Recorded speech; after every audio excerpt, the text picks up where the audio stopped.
देवाचे उतर ह्या नियाळान सगळ्यांक तुमकां माये मोगाचो येवकार। भाव भयणींनो, पास्काच्या काळाच्या शेवटाच्या दिसा आमी पावल्या। पास्काच्या काळान पवित्र सभा मिसाळ पयले वाचप धर्मदूताच्या इतिहासांतले घेता आनी पवित्र आत्म्याचे येण्या उपरांत पवित्र सभा कोण परी वाडत गेली ती खबर नियाळटा। जेन्ना जेजू आपल्या बापाच्या मोहिमेंत चडून वेता वो जेजू स्वर्ग प्रवेश करता तेन्ना ताणे शिसांक संवसाराच्या शिमा पर्यंत वचून देवाचे राज परगटात अशी आज्ञा दिल्ली।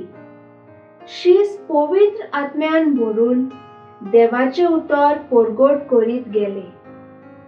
भाग्यवंत पावलूक सोम्याचे उतर आयले आनी तो विदेशामध्ये एक उर्बेवंत धर्म परगटणार जालो।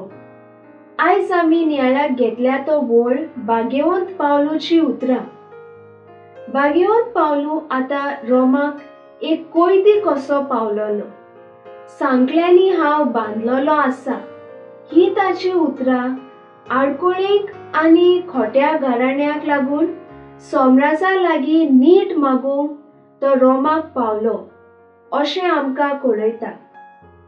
रोम शार त्या काळार एक व्हड गिरेस्त आनी पदवेदार शार आसलें आनी खरें म्हणल्यार रोम शार संवसाराची शीम म्हूण समजणी आसली।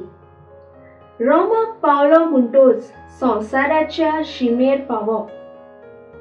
तर पावलू रोमाक पावलो आनी सोर्गीचे राजाची बरी खबर घेवन तो संवसाराच्या शिमेर पावलो असो अर्थ जालो।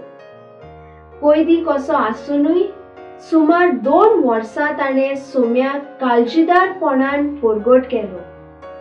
स्वर्गा राजाची बरी खबर सगळ्यांक परगट करूंक दर क्रिस्तावांक आपोवणें आसा।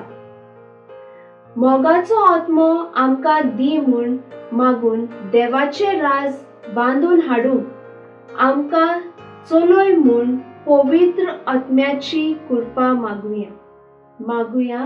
मोगाळ बापा, तुझे उतर मानून घेवंक म्हाका तुजी कृपा दी। सोम्या जेजू क्रिस्ता, बापाची कशी करूंक म्हाका तुजो आदार दी। पवित्र आत्म्या, जा तूं आमचो आलाशिरो आनी वाट। आमेन। म्हजे बराबर तुमी देवाचे उतर नियाळ्ळे देखून देव बरें करूं। आमी परतून मेळसर पवित्र राव, खुशाल राव।